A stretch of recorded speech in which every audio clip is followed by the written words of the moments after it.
Lil Rissy 300, Twitter. Twitter. How you get with you? Fredo Santana 300. 300. At Fredo Santana 300. Fredo shot FBG Butter, bro. What part don't y'all understand? I'm hit. I just joking. That's Butter, bro. Even though Fredo was always down with you guys, it seemed like after he passed, even guys who were your enemies and so forth, everyone showed this dude respect. I was with him, bro. He was a stand-up, like, he wasn't all on the internet saying, I'm smoking this up, I'm doing all that. He wasn't doing that, because he was always older than all of us. Every drill fan knows Chief Keef, but only the real ones understand that his cousin was just as much of a legend in the Chicago scene. None other than Fredo Santana. His name carried weight, both feared and respected by his ops. At first glance, Fredo might have seemed like the calmest one out of his crew, but make no mistake, he was no joke. His reputation in the streets was so serious that people started calling him the Freddy Krueger of drill. He had a way of moving that let everyone know he wasn't to be played with, and those who crossed him learned that the hard way. Take FBG Butter, for example. Fredo nearly took his life after shooting him multiple times, and he was lucky to even make it out alive. How many bullets did you get hit with that day? I got hit 6 times that day. 6 times? Yeah, they me up. They say it was Fredo in the cut making it very scary like Freddy. Then there was the time when all it took was a single tweet from Fredo to shut down Migos, who were coming at Chief Keef. That situation could have escalated into something much worse, but Fredo's reputation alone was enough to make them fall back. We rockin' Sarah Squad shit, man. You know, I'm in traffic. Play with me, anybody. I don't give a who he is. Even Lil Reese gave Fredo his flowers, and I don't like with the legendary line. Fredo in the cut, that's a scary sight. In it all night, she gone. Fredo in the cut, that's a scary sight. But beyond the stories and the street respect, one thing that really made people talk about Fredo's past was the tattoos on his face, especially his teardrop tattoo. In gang culture, that tattoo holds a lot of weight. It can symbolize different things. Time spent behind bars, a connection to violence, or even the ultimate mark of having taken someone's life. Fredo never openly spoke about what his teardrop meant, but given everything people knew about him, it wasn't hard to make the connection. That's why when Fredo tragically passed away, it hit different. It was a loss for the entire drill scene. His death shook a lot of people, but it was especially hard on those closest to him, like Chief Keef and Lil Reese. Lil Reese, who is known for being cold and never showing emotion, actually got emotional when talking about Fredo in an interview. You and Fredo were actually friends since you guys were little kids. Yeah. I think it was sad, man, because he had a baby on the way, I think, at the time. Yeah, he did. That alone speaks volumes about the kind of person Fredo was. You know you're important when even the hardest dudes can't hold back their emotions when remembering you. But there's way more to Fredo's story than just his reputation in the streets. So let's dive deeper. O Block is home to some of the most notorious names in Chicago's drill scene, and one of the most feared and respected among them was Derek Coleman, better known as Fredo Santana. Out of all the savages that came up from the trenches, Fredo stood out as one of the most ruthless. Even as a kid, Fredo was already knee-deep in the environment of the streets. He wasn't just watching from the sidelines. He was born into it. His pops was a known figure in the streets, and Fredo was raised in his footsteps. His upbringing wasn't like your typical childhood. While other kids were learning how to ride bikes and play sports, Fredo was in his father's arms, while his pops was holding a strap. That was the kind of world he was born into, and it shaped him into the person he became. Growing up, Fredo bounced between living with his aunties and his brothers. But no matter where he was, the streets were always calling. The older he got, the deeper he fell into that life. He became a student of the game, learning everything there was to know about survival in the trenches. Eventually, he mastered it. By the time he was really active, Fredo was fully locked in with the BD's Black Disciples, rolling with some of the most feared names in Chicago. He was living everything that came with it. The streets knew what time it was when it came to Fredo. Allegedly, he and his homies were out there moving packs, stacking racks, and staying strapped at all times. Shoot it right there, man. Shoot it, man. Popping in, them pistols popping. You already know, man. So nightfall, body fall. Man, this goddamn it, your boy Santana, you dig? Coming up in that era, Fredo was surrounded by some of the most infamous names in Chicago drill history. He was running with people like Lil Reese, King Von, and of course, his cousin, Chief Keef. Even though Keef and Fredo were blood cousins, their bond was deeper than just family. They were locked in like brothers. Keef, like, his grandma and my grandma and sisters, and his grandma is my auntie, so that makes him my cousin. But while Fredo was all in with the street life, Chief Keef was starting to move in a different direction. Keef had his foot in the music game and was making serious waves. While Fredo was still knee-deep in the trenches, Keef was spending more time in the studio, and that's when they linked up with DJ Ken, a producer from Japan who had moved to Chicago. Ken played a huge role in pushing Keef's career forward, but at that time, Fredo wasn't really focused on making music himself. Even though he had the talent, Fredo wasn't trying to sit in the booth. Every time people tried to get him to record, he always had an excuse. He was too caught up in everything that was going on in the streets. He told us he do music, and Keef was doing music with him first. First, I used to always make up excuses when we used to be like, Keef was like, man, we finna go to the studio. I no, man. Instead of rapping, he decided to push Chief Keef forward and even took on the role of managing him at one point. Fredo knew Keef had something special, and he was down to support him however he could. But the streets don't let go easily. While Keef was blowing up, Fredo was getting deeper and deeper into the life. Eventually, his hood activities caught up with him, and he ended up violating his parole. That meant he was right back behind bars. By this point, Fredo had completely dropped out of school. While Fredo was in prison, Chief Keef was making major moves in the rap game. Around that time, Keef and Lil Reese linked up to drop what would become one of the most iconic drill songs of all time, I Don't Like. The track took over the streets and put the world on notice about what was happening in Chicago. But one of the most legendary moments of the song was Lil Reese's bar that introduced Fredo Santana to the mainstream. Fredo in the cut, that's a scary sight. All night, she gone. Fredo in the cut, that's a scary sight. That one line was enough to get everybody talking. The people in the trenches already knew what Fredo was about, but now his name was buzzing outside of Chicago too. But while Keef, Reese, and the whole movement were blowing up, Fredo was still locked up, watching it all unfold from behind bars. Seeing his people make it big made him think differently about his own future. He realized he couldn't stay on the same path forever.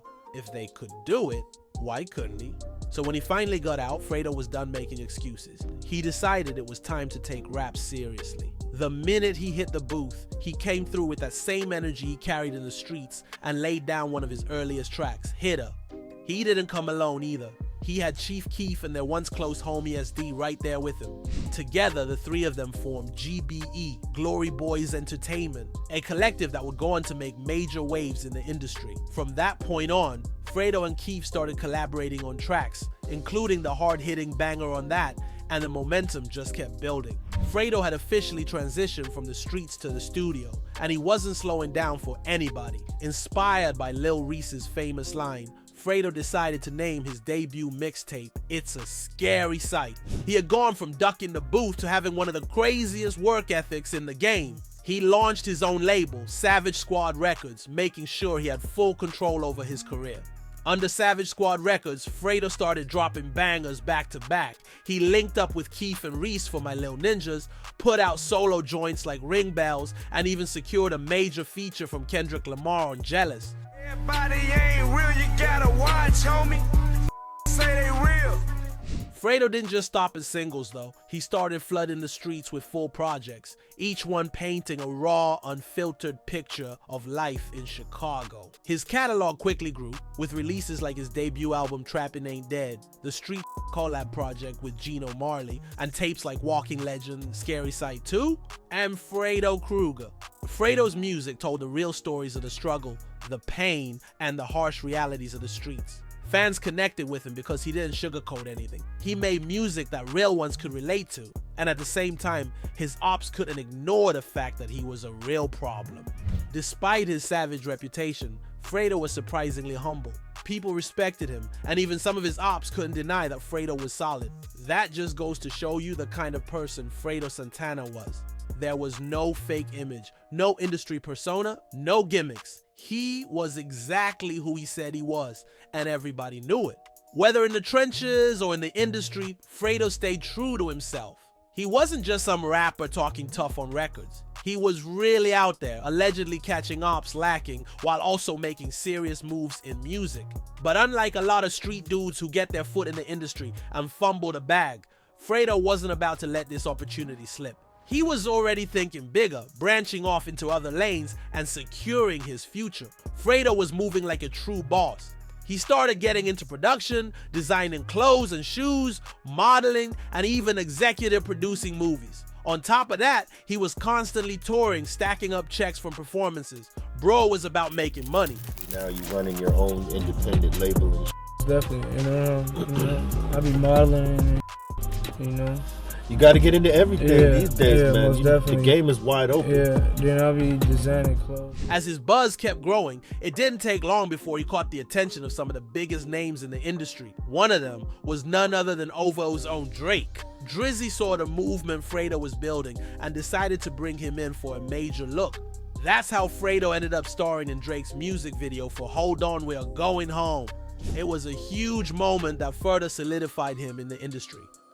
By now, Fredo is respected everywhere, but no matter how much he tried to focus on his business and stay away from unnecessary beef, people just couldn't resist bringing Fredo Kruger off the bench and back into the game. One of the situations that really put Fredo back in the mix was the whole drama between Chief Keef and Migos. Now, before Migos reached the insane level of stardom they have today, they were just a young, hungry group coming up out of Georgia. At the time, they were starting to make a name for themselves in the rap game, and they even got in good with Chief Keef for a while. But that didn't last too long. Keef ended up throwing shots at Migos on his track trap, rapping, "B, I'm trapping out the mansion. I ain't trapping out no bando. This ain't no Versace." Chopping out no bando. This ain't no Versace. This was a direct shot of Migos' breakout songs Bando and Versace. The Migos then clapped back with their own diss track Jealousy, sending heat right back at Keef. From there, things escalated fast. Both sides kept taking shots at each other online, throwing shade back and forth. Instead of letting it die down, Keef got back in the booth and dropped another diss aimed at Migos called Pull Up. Migos wasn't about to back down though. They decided to get bold and make a slick move. During one of their shows in California, where Keef was living at the time, they started talking reckless in interviews, knowing well Keef couldn't respond the way he wanted to. At the time, Keef was stuck in rehab on a judge's orders, so there wasn't much he could do about it. Migos knew this, and they used it to their advantage, trying to stunt while Keef was out of the way. But then things took an even wilder turn. Migos ended up getting into a shootout in Miami, and somehow, Chief Keef's name got tied into the situation. People started speculating that the beef had something to do with what went down, and that only made things more intense. People are, allegedly shooting at you guys on a Miami highway, and people are shooting back, and there's like real life situations happening here that most artists never have to deal with. Things really started getting out of hand when Migos ran into GBE member Capo at an LA restaurant. What started as an online back and forth suddenly became real when they actually crossed paths in person.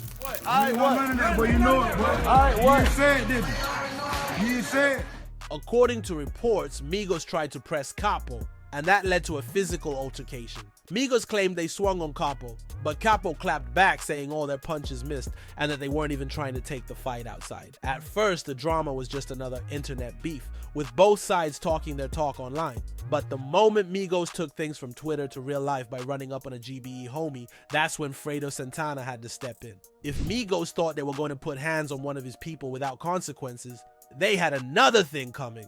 Fredo made it clear that all the internet trolling was one thing, but trying to check a GBE member in real life? That was straight up disrespect. He wasn't about to let the Migos slide with that. If they wanted to play games, he was about to show them exactly why people called him Fredo Kruger.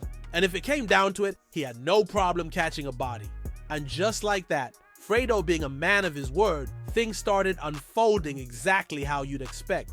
Word started spreading that Fredo and his people caught Migos lacking at a show. And that's when things took a serious turn. An altercation broke out, and in the midst of the chaos, Quavo's chain allegedly got snatched right off his neck. To make things even worse for Migos, Chief Keef added fuel to the fire by posting a picture of the chain on social media with the caption, "What's this?" At that point, it was clear that Fredo and his squad weren't just talking tough. Once Fredo got involved, that was that. Suddenly, Migos wasn't trying to keep the beef going anymore. They had seen firsthand what could happen when you push the wrong people. Instead of escalating things further, they ended up squashing the beef with Chief Keef and putting an end to all the drama. Looking back, Fredo nearly threw away everything he had built just to defend his people. He was already a rising star in the rap game, making major moves with his music and business ventures. Luckily, the situation de-escalated before it got even worse, and everyone went their separate ways. By this time, Fredo was becoming larger than life. In fact, at one point, he even turned down a record deal from Bad Boy Records, the label run by Diddy in French Montana. Sadly, things didn't last as long as they should have for Fredo Santana. Ironically, it wasn't the streets that took him out. It was the way he coped with everything he had been through, the trauma of losing friends, growing up in a violent environment, and like so many others in his situation, he turned to lean to numb the pain. Fredo had been sipping heavy for years, but as his fame grew and the losses in his life piled up, his dependency on lean got worse. His family started noticing, and even his own grandmother was concerned. She saw a picture of him with what people call a lean belly, and she straight up messaged him, urging him to slow down. But Fredo ignored the warning. He kept going, and eventually it caught up to him in the worst way possible. In March 2017, Fredo suffered a life-threatening seizure. It was the first real wake-up call that his body was starting to shut down. He found himself in a hospital bed, but instead of admitting that his lifestyle was taking a toll on him, he chalked it up to exhaustion. He told fans he had just been overworking himself, and for a while it seemed like he was going to bounce back. People thought he had dodged a bullet, but the truth was, Fredo's body was already breaking down. Just a few months later, in October 2017, he landed back in the hospital again. This time, the diagnosis was much more serious. Liver and kidney failure. That's when it became clear that this wasn't just about being tired or overworked. His lean addiction had done some real, irreversible damage. Rappers from all over started showing love, realizing that Fredo was fighting for his life. Fredo later opened up about what happened that day, saying his homie Gino Marley had found him on the floor, shaking uncontrollably and bleeding from his mouth. For the first time, he spoke openly about his lean dependency. He even talked about wanting to go to rehab, not just for himself, but to set an example for others who are struggling with addiction. He was ready to change, and for a moment, it looked like he was actually doing better. Once he got out of the hospital, fans could see the difference in him. He was gaining weight, his energy was different, and his mindset seemed clearer. He was even taking medication to help with his seizures, and people thought he was finally on the right path. But the damage had already been done. Despite his efforts to stay clean, Fredo kept experiencing seizures in the following months. His body just wasn't recovering the way it needed to. And then, on January 19th, 2018, tragedy struck. Fredo suffered a fatal seizure at his home in LA. His fiancée was the one who found him unresponsive, and despite all efforts, he never woke up again. Fredo Santana was gone. When the autopsy report came out, it confirmed that he had passed due to cardiovascular disease, with idiopathic epilepsy also being a factor. In other words, his heart had given out, and his history of seizures played a role in his death. The news hit hard, and the industry was in shock. Tributes started pouring in from fans, friends, and fellow artists. One of the hardest parts was knowing that right before he passed, he and Chief Keef were actually working on a joint project together. The album was going to be called Blood Thicker Than Water. Keef later opened up in an interview talking about how Fredo was always looking out for him. Even when Keef was in his wild phase, it was Fredo who would try to keep him in check, making sure he wasn't popping pills and doing too much damage to himself. I used to try to do 5 of them. Oh man. He used to tell me like, no. He gave me one. He gave me a hat. If only Fredo had taken his own advice sooner, maybe things would have turned out differently. Fredo Santana came from nothing, but he made it big. He showed kids from the hood that they could make it too. Some people even called him the Hood Barack Obama because of the impact he had on the city. Rest in peace to Fredo Santana.